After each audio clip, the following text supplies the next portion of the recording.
Back in 2009, Fall Out Boy announced that they were going on an indefinite hiatus, but now, in 2013, they are back in business, baby, with a brand new album called Save Rock and Roll.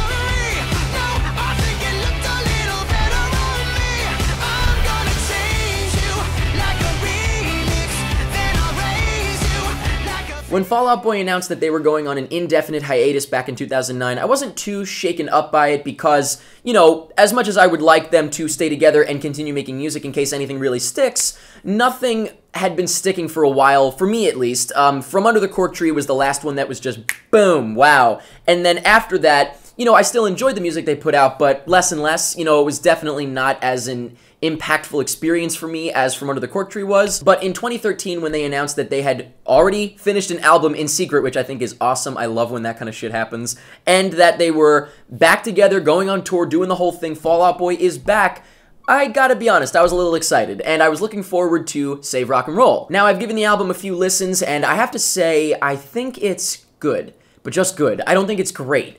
And maybe I will over time with a few more listens, but with previous Fall Out Boy albums, even the ones that, like I said, I didn't love as much, there's always at least one or a couple of songs that I feel like are iconic Fall Out Boy songs that I will feel, you know, man, that's a classic years from now. And with this album, I don't really feel that with any songs. Maybe one or two come close, and I'll obviously get into specifics in a moment, but in general, there are good songs. I like some of the songs in the album, but a lot of them kind of just didn't really connect with me. Now, before I get into the songs specifically, I'd like to talk about the album as a whole. The title of the album, right off the bat, when I saw what the title was, I thought it was peculiar. Save Rock and Roll. I never really think of Fall Out Boy as just straight up rock and roll, and I'm sure plenty of people would agree with me on that. It's obviously rock, but it's not rock and roll the way I think of rock and roll. I almost feel like, especially with the tone of the album and the sound of the album, which does not line up with traditional rock and roll in my opinion, it almost feels like a taunt. Like it's daring you to listen.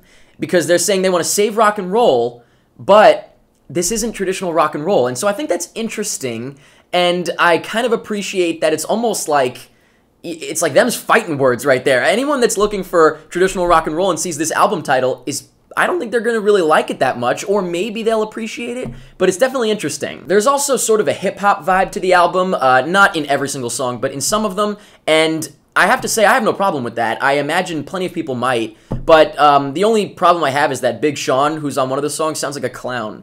I don't understand this guy's appeal. He sounds like a goober. But the odd thing about this album that I noticed is that some songs, 3 specifically, sound like already existing pop songs, so much so to the point where I listened to the whole album again and tried to figure out if every single song sounded like an already existing pop song, as if that was some sort of message. And I'm only talking about the beginnings of the songs, by the way. It's just like the intro or like the first chorus, sort of, whatever. It's not the whole song, but I'm gonna play some snippets real quick and see if you can guess what song I'm thinking of that it sounds like, and then I'll tell you what that song is. So here's the first one. It's called Alone Together.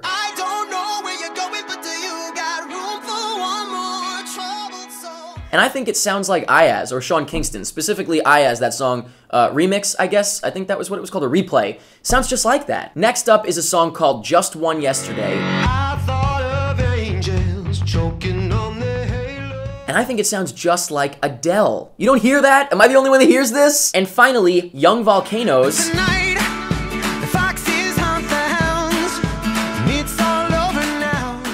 I think it sounds just like Hey Soul Sister, especially the part that I played, which is a little bit into the first verse. It sounds exactly like it. So, I mean, maybe I'm crazy. Hopefully you hear it too. But I really went back and listened to think maybe that was some kind of point that they were making. But no, I just think they're just really weird coincidences, I guess. I don't know. But let me share with you my favorite songs on the album. There's only a couple. I liked some songs. I kind of just forgot about a bunch of songs too. These are the specific ones that I really did enjoy. And like I said, some of them come close to being that sort of maybe it's iconic Fall Out Boy feeling. The first one is My Songs Know What You Did in the Dark. This was the single that was released, and I liked it right from the start, and this is another reason I was excited for Save Rock and Roll. I think it's pretty cool. I think it's pretty different sounding, and so, you know, I don't think this one really is that feeling that I'm talking about with Fall Out Boy, but you know, it's still something. One of the songs I do think might have that feeling is The Phoenix. This one is probably the most fun. It's the one that'll get stuck in your head, and it'll probably be the most successful song from the album, I think at least. My favorite song, though, is Young Volcanoes.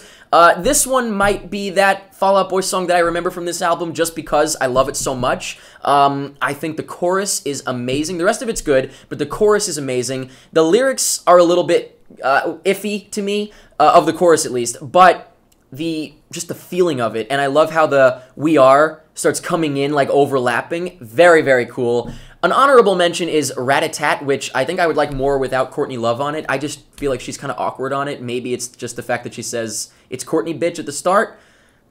Oh my god, that's the freaking Britney Spears thing. Holy shit, so is that another song that's similar to a pop song? Holy shit! But overall, I thought that Save Rock and Roll was good, like I said. I definitely don't think it's very memorable. Maybe a song or two is, but I mean, it's not what I was hoping it would be, considering it's their big album, their big return. But I'm curious to know what you thought of Save Rock and Roll. Did you love it? Did you hate it? Because, like I said, I mean, I feel like if you're coming in looking for rock and roll, it's definitely not traditional rock and roll. If you're coming in for a Fall Out Boy album, I feel like it's pretty different. Although, you know, I do think that they were passionate about it, and it felt confident, so I'm not saying that it's different and it just felt like all over the place. It's just different.